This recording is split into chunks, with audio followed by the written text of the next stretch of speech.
Nagtatago raw si Pastor Apollo Kibuloy dahil sa banta sa kanyang buhay. Inakusahan din ni Kibuloy sina Pangulong Marcos at First Lady Liza Araneta Marcos ng pakikipagsabuatan sa Amerika laban sa kanya. May report si Salima Refran. Ito po ang kasalanan ko. Pinayaman ako ng Panginoon Diyos. Single ako, kaya pinag-aagawan ako. Pagkatapos na ako ay maghihindi, mapapahiya, ibabaliktad nila sa akin.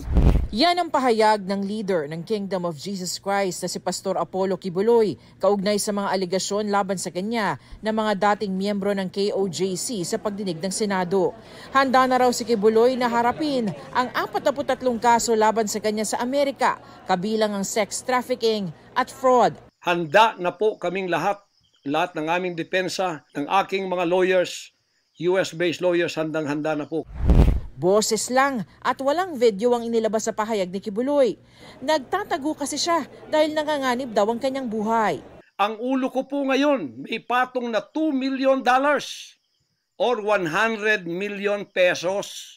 Sinosurveillance ako dito sa Pilipinas ng CIA at ng FBI. Naghihintay na lang ng tamang pagkakataon upang ako ay kidnapin o kaya patayin. May sabuatan din daw ang gobyerno ng Amerika at Marcos administration laban sa kanya. President Bongbong Marcos, Liza Marcos, makinig kayo. Totoo ba na gumawa kayo ng aksyon kasama ng FBI na ako ay nyo nang ipaligwak at binigay sa kanilang kamay? Kung ganyan ang ginawa ninyo, I will not honor you. I will not respect you. Bongbong Marcos, Liza Marcos, Martin Romualdez, bumaba na kayo sa posisyon. Mag-resign na kayo! Ginigipit daw siya dahil sa ugnayan niya kay dating Pangulong Duterte at sa kanyang pamilya. Ako po ay sinasaktan sa lahat ng paraan ng mga false accusation para idamay sila Duterte, family, doon sa kapupuntahan ng mga investigasyong walang kakwenta-kwenta. Sinusubukan pa namin kunin ang panig ni na Pangulong Marcos at ng First Lady. Git naman ni Speaker Romualdez, walang basihan ang alegasyong nakipagsabuatan sila sa mga banyaga. Paraan lang daw ito para malihis ang atensyon sa mga seryosong usaping legal.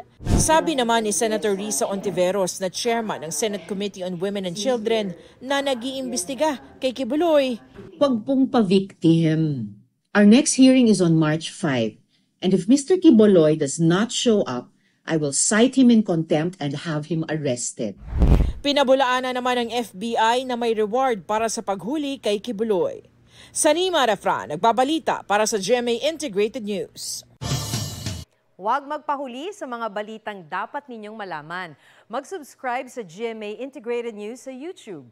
Sa mga kapuso abroad, subaybayan nyo kami sa GMA Pinoy TV at sa www.gmanews.tv.